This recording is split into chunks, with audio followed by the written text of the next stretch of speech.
Hello students, how are you all? Welcome to today's class. Today's topic is Introduction to MS Excel 2010.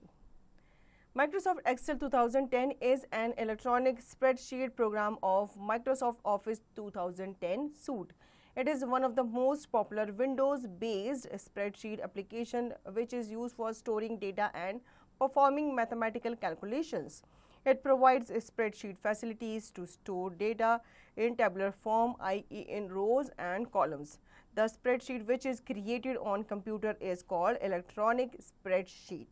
Microsoft Excel, OpenOffice.org, Calc, Lotus 123, Quattro Pro and VisiCalc are the example of electronic spreadsheet program. तो Microsoft Excel 2010 जो है ये आपकी electronic spreadsheet programme है और ये आपका Microsoft Office suit का ही एक पार्ट माना जाता है. ये एक इम्पॉर्टेंट, एक most popular window based spreadsheet application है जिसमें आप इजीली अपने डेटाज को ना सिर्फ स्टोर करते हो बल्कि आप अपनी कैलकुलेशंस वगैरह, उसमें चार्ट वगैरह भी आप क्रिएट कर सकते हो. ठीक है, इसमें आप अपनी जो चीज़ें होती हैं, जो भी आपकी लिस्ट होती है, उनको आप टेबुलर फॉर्म में दर्शाते हो रोज़ एंड कॉलम्स के थ्रू. जो स्प्रेडशीट है ये आपके कंप्यूटर में क्रिएट की जाती है, इसलिए इसे इलेक्ट्रॉनिक स्प्रेडशीट भी कहा जाता है. और इसके आपके अलग अलग वर्जन्स हैं, मतलब अलग अलग कंपनीज के अलग अलग प्रोग्राम हैं जो आपको स्प्रेडशीट बनाने में हेल्प करते हैं. Starting Microsoft Excel 2010, the various steps to start Microsoft Excel are as follows. Step 1, click on the Start button. Step 2, select all programs. Step 3, click on Microsoft Office. Step 4, click on Microsoft Excel 2010 to open it. And MS Excel 2010 window opens before you. तो इसको open करने के लिए सबसे पहले आप start पे जाएंगे, देन आप ऑल प्रोग्राम्स पे जाएंगे, देन आप माइक्रोसॉफ्ट ऑफिस पे जाएंगे, देन आप माइक्रोसॉफ्ट एक्सेल 2010 को ओपन करेंगे. Components of Microsoft Excel 2010 Windows. Various components of Microsoft Excel 2010 are as follows. Title bar, it is the topmost bar. It shows the file name and application name. Quick Access toolbar, it is present on the title bar and displays Quick Access button of the Save, Undo and Redo commands. File tab, a button located at the left top corner that contains file menu commands such as new, open, save, etc. Ribbon, the ribbon contains two parts, tabs and groups. Each tab contains commands arranged in different groups. Workbook, the Excel window that appears on the screen is called a workbook. It is assigned a temporary name as Book 1. It is a collection of multiple worksheets.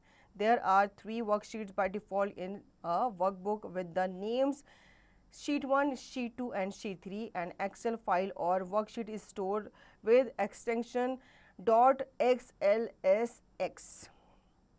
तो यहाँ पे हम components के बारे में जान लेते हैं MS Excel 2010 विंडोज़ के, सो दैट आप इसमें काम इजीली कर पाओ. तो टाइटल बार सबसे पहले आती है, ये आपको पता ही है, ये सबसे टॉप पे होती है और ये आपके फाइल का नाम दर्शा रही होती है. एंड उसके बाद आता है आपका क्विक एसेस टूल बार, ये प्रेजेंट होता है टाइटल बार में ही और इसमें आपके क्विक एसेस बटन होते हैं जैसे कि save, undo and redo. File tab जो होती है ये आपके बटन लोकेटेड होता है टॉप लेफ्ट कॉर्नर में और ये आपके कुछ फाइल मेन्यू कमांड्स को स्टोर करके रखता है, कंटेन करके रखता है, जैसे कि न्यू, ओपन, सेव. रिबन जो होती है ये आपके 2 पार्ट्स में डिवाइडेड होती है, एक होता है आपका टैब्स एंड दूसरा होता है आपका ग्रुप्स. वर्कबुक होती है जहाँ पे आप जहाँ पे अपनी स्प्रेडशीट जो है वो बनाते हैं, जिसमें आप काम करते हैं. ठीक है, और यहाँ पे आपके अलग अलग वर्कबुक होती हैं जो आपको नीचे की तरफ आपके बॉटम पे आपको नज़र आती है, जैसे कि sheet 1, sheet 2, sheet 3 and so on. Historical bytes. The first electronic spreadsheet was VisiCalc, which was created by Daniel Bricklin and Bob Frankston in the early 1980s. तो 1980s में सबसे पहली इलेक्ट्रॉनिक वर्कशीट जो थी वो बनाई गई थी जिसका नाम था VisiCalc. Worksheet, a workbook is MS Excel is made up of worksheets. It is a grid-like area in the middle of the Excel window. It is the primary document that you use in MS Excel to store work and data. A worksheet consists of cells that are organized into rows and columns. A worksheet is also known as a spreadsheet. Rows. A row is a horizontal rectangular region that extends across a worksheet. Rows are numbered from top to bottom along the left edge of the worksheet as 1, 2, 3 and so on. A worksheet has 10,48,576 rows. Columns. A column is a vertical rectangular region down a worksheet. Columns are labeled from left to right with letters as A, B, C, D and so on. There are 16,384 columns in a worksheet. Cell. A cell is the smallest unit of worksheet formed by the intersection of rows and columns. Each cell is denoted with a cell address. For example, B4 refers to the cell at the intersection of column B and row 4. Data is entered in a cell. A cell can contain up to 32,767 characters. Active cell. When you click on a cell, a thick black border differentiate it from the rest of the cell. It indicates the current cell is active. This highlighted box is called cell pointer. Data can be entered only in a cell where the pointer is placed. Cell range. A cell range is a group of contiguous selected cells. It can be as small as single cell or as big as an entire worksheet. You can specify a range by writing the cell address of the first cell, a colon, and the last cell address, for example, D1 semicolon colon D10. Name box. Name box is located just above the column heading on the left side of the window. This area displays the cell address of active cell. Formula bar. The formula bar is located to the right of the name box. This bar shows the data and formula that you enter in an active cell. Sheet tab. It allows to switch between the worksheet. Status bar. This displays current status of the cells and zoom option etc. अब यहाँ पे और भी हमें content बताए गए हैं, components बताए गए हैं वर्कशीट के. वर्कशीट जो है ये आपका वर्कबुक है MS एक्सेल में जो कि मेड अप ऑफ है वर्कशीट. यहाँ पे आपके ग्रिड लाइक एरिया होता है middle of the central window, Excel window, जहाँ पे आपके प्राइमरी डॉक्यूमेंट जो होते हैं वो आपके स्टोर किए जाते हैं आपके एक्सेल शीट के रूप में. Status bar. This display current status of the cell and zoom options etcetera. तो कुछ और कंपोनेंट्स के बारे में जान लेते हैं वर्कशीट के. सबसे पहला है इसमें वर्कशीट. ये एक वर्कबुक होती है इन MS एक्सेल जो कि काफ़ी सारी वर्कशीट से बनी हुई होती है. इसमें आपके ग्रिड लाइक एरिया होता है in the middle of Excel window. ठीक है. वर्कशीट जो होती है इसमें आपके काफ़ी सारे सेल्स होते हैं जो कि ऑर्गेनाइज्ड होते हैं रोज एंड कॉलम्स में. अब रोज़ क्या होते हैं? रोज़ आपके हॉरिजॉन्टल रेक्टेंगुलर रीजन्स होते हैं. ठीक है. ये इस तरह के जितने भी आपके लाइंस होती हैं ये आपके रोज़ होती हैं और जो आपकी ऊपर से नीचे की तरफ आ रही होती है उनको इंटरसेक्ट कर रही होती है वो सारे सारे आपके कॉलम्स कहलाते हैं. अब सेल क्या होता है? जो रो एंड आपका जो कॉलम होता है जहाँ पे उसकी लाइन इंटरसेक्ट करती है और एक छोटा सा बॉक्स बनाती है वो आपके सेल कहलाते हैं जहाँ पे आप अपना डेटा जो है वो एंटर करते हैं. एक्टिव सेल क्या कहलाता है आपका? जो आप पॉइंटर ले जाकर किसी भी सेल के ऊपर आप क्लिक करते हैं और आप देखते हैं उसके चारों तरफ क्या हो जाती है, एक black dark line, black line उसको क्या कर लेती है, हाईलाइट कर लेती है, तो वो आपका एक्टिव सेल कहलाता है. सेल रेंज जो होती है ये आपके group of contiguous selected cell होते हैं. ठीक है. और नेम बॉक्स होता है आपका जो कि लोकेटेड होता है अबव द कॉलम हेडिंग. ये आपके एक्टिव सेल के एड्रेस, उसके नाम को दर्शाता है. फॉर्मूला बार आपके नेम बॉक्स के जस्ट नेक्स्ट होता है. यहाँ पे आपके जो भी फॉर्मूला है या जो भी आपने एंटर किया अपने सेल में वो वहाँ पे आपको डिस्प्ले करेगा. शीट टैब होती हैं आपके, ये आपके वर्कशीट्स के बीच में आपको स्विच करने में क्या करती हैं, हेल्प करती हैं. एंड स्टेटस बार आपको करंट स्टेटस को डिस्प्ले करता है एक सेल के एंड आपको जूम ऑप्शन भी देता है. Now moving around the worksheet. As you know that the size of a worksheet is very big and to input data in a worksheet you have to move the cell pointer from one cell to another with the help of following keys. Key function. Right key moves one column right, left key moves one column left, up arrow key moves one row up, down arrow key moves one row down. Home, move the first cell of the row. Control plus right arrow key, move the last column, i.e. XFT. Control plus left arrow key, move the first column, i.e. A. Control plus up arrow key, move the first arrow, i.e. 1. Control plus down arrow key, move the last row, i.e.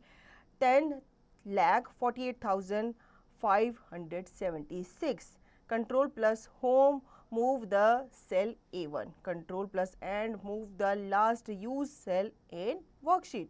तो यहाँ पे आपको अपनी worksheet में आप कैसे move कर सकते हो अपनी कीबोर्ड के थ्रू, ये आपको कुछ कीज़ के थ्रू बताया गया कि कौन सी की से आप कौन सा फंक्शन वहाँ पे अप्लाई कर सकते हैं.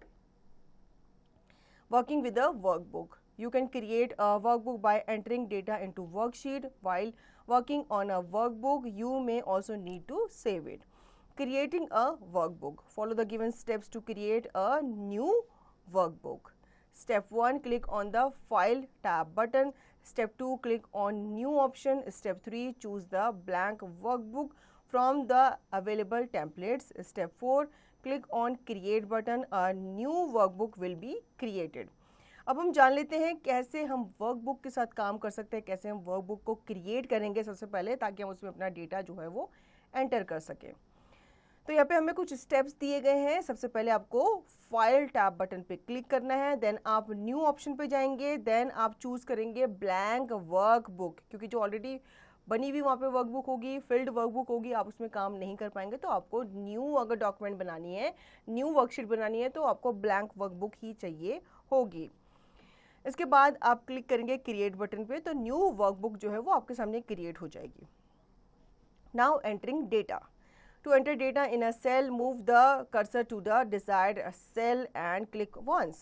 The cell becomes active. You can now enter data. The data you have typed appear in the cell and at the same time it is also displayed in the formula bar. You will also notice two small buttons in the formula bar, cross and tick. If you click cross button while typing, the enter data will be erased from the cell. Pressing tick button will place the data in active cell. अब हम जान लेते हैं कैसे हम अपने data को enter करेंगे. आपको डेटा को एंटर करने के लिए आपको क्या करना होगा, उस सेल पे पहले आप क्या करेंगे, कर्सर अपना लेकर के जाएंगे, तो आपका सेल जो है वो क्या हो जाएगा, एक्टिव हो जाएगा, जिसमें आप अपना डेटा एंटर कर सकते हैं.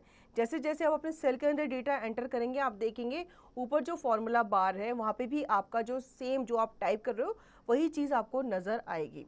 अब यहाँ पे आपको दो ऑप्शन नज़र आ जाएंगे, एक क्रॉस का और एक टिक का बटन आपको नज़र आ जाएगा. अगर आप क्रॉस करेंगे वाइल टाइपिंग तो आपका जो एंटर डेटा है वो हट जाएगा, इरेज हो जाएगा. अगर आप टिक का बटन करेंगे क्लिक तो आपका जो डेटा है वो वापस से आ जाएगा, रिस्टोर हो जाएगा. Types of data.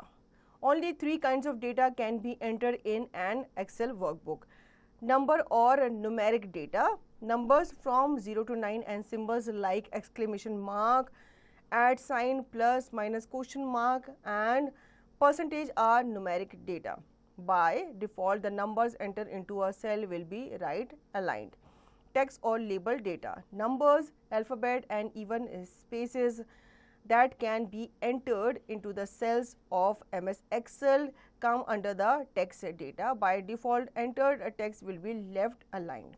Formula data, a formula is a mathematical equation involving number values, operators and cell addresses used for performing calculation on a worksheet. Formula can range from basic mathematical operations to complex calculations. Formula begin with an equal sign.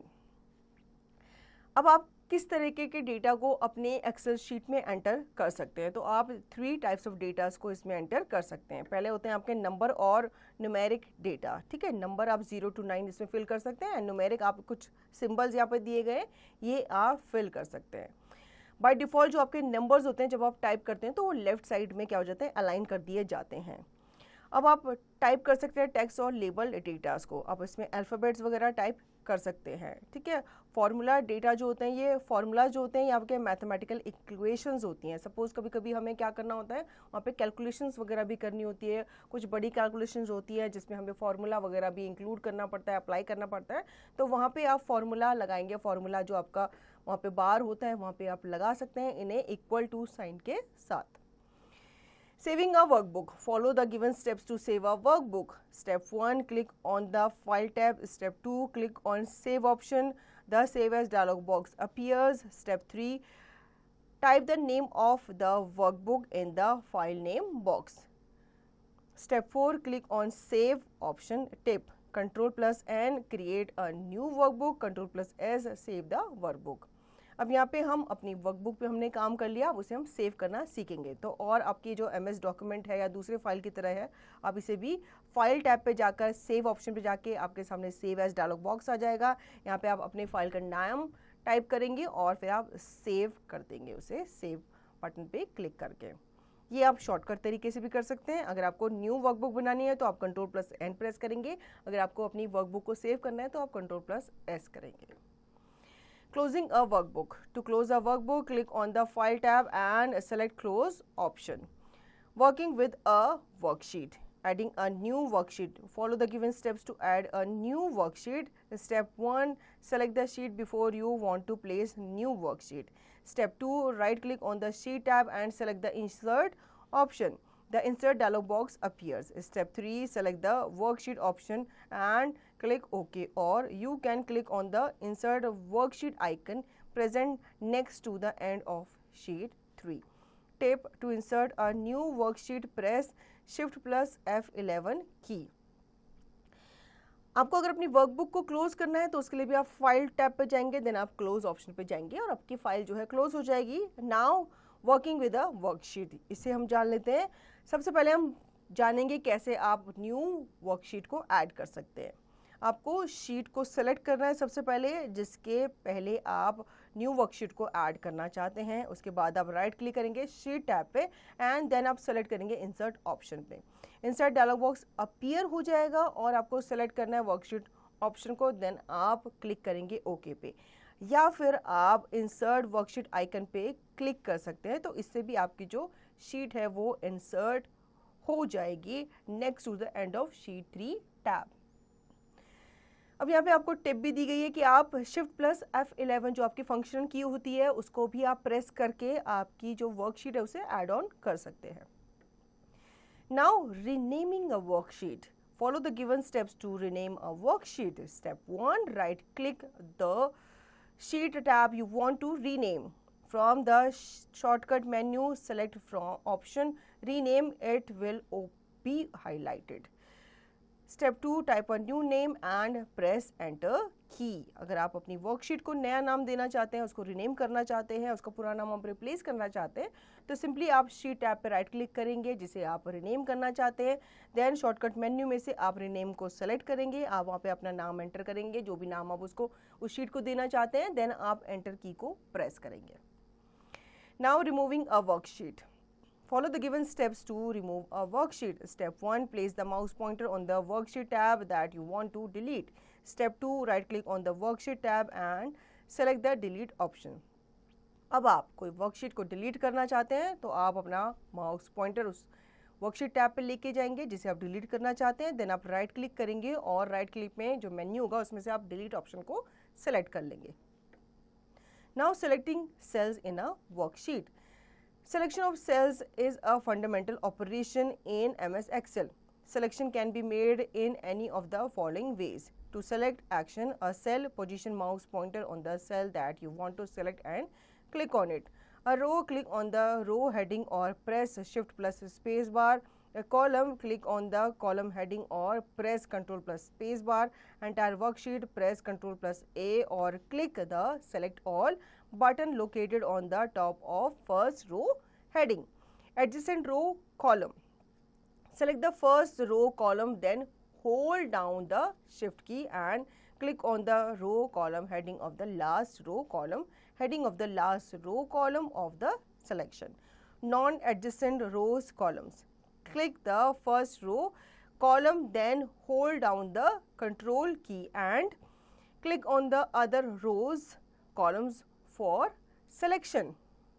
अब यहाँ पे हमें बताया गया है कि कैसे हम वर्कशीट की जो सेल्स होती हैं उन्हें सेलेक्ट कर सकते हैं. एक सेल को सेलेक्ट करने के लिए आप अपना माउस उस सेल पे पॉइंट करेंगे तो वो जो पॉइंट आप जाके उस सेल पे करेंगे, वहाँ पे क्लिक करेंगे तो वो जो सेल है वो सेलेक्ट हो जाएगा. एक रो को सेलेक्ट करने के लिए आप शिफ्ट प्लस स्पेस बार को क्लिक करेंगे, उस रो की हेडिंग पे जा करके आप क्लिक भी कर सकते हैं. तो कॉलम को सेलेक्ट करने के लिए आप कॉलम हेडिंग पे जाएंगे, उसे क्लिक करेंगे या फिर आप प्रेस कर सकते हैं कंट्रोल प्लस स्पेस बार को.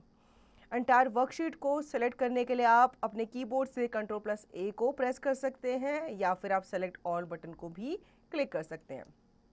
एडजेसेंट रोज एंड कॉलम्स को सेलेक्ट करने के लिए आप सबसे पहले फर्स्ट रो एंड कॉलम को सेलेक्ट करेंगे, देन आप होल्ड डाउन करेंगे शिफ्ट की को, तो जहां तक आप उसको सेलेक्ट करना चाहते हैं वहां तक उसको सेलेक्ट करेंगे. Non adjacent rows and columns को सेलेक्ट करने के लिए आप क्लिक करेंगे फर्स्ट रो एंड कॉलम को, देन आप होल्ड डाउन करेंगे कंट्रोल की को. ठीक है, तो आपके जो जितने भी रोज और कॉलम्स हैं वहां तक आप उसको सेलेक्ट करेंगे. Now editing cell content data. The data entered in the cells in a worksheet can be edited later. To edit data in a cell, double click in a cell or click in the cell and press F2 key. Now edit the data or select the cell and edit the data in the formula bar.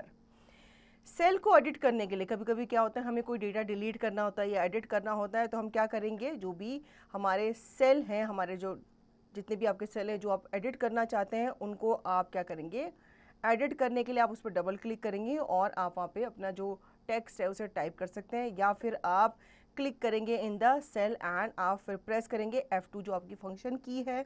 ठीक है, फिर आप अपने data को enter करेंगे या फिर आप सेलेक्ट करेंगे सेल को और आप डेटा एंटर करेंगे अपने फॉर्मूला बार पे. तो आप जब फॉर्मूला बार पे अपना डेटा एंटर करेंगे या उसको एडिट करेंगे तो वो सेम चीज़ आपके सेल में भी होगी.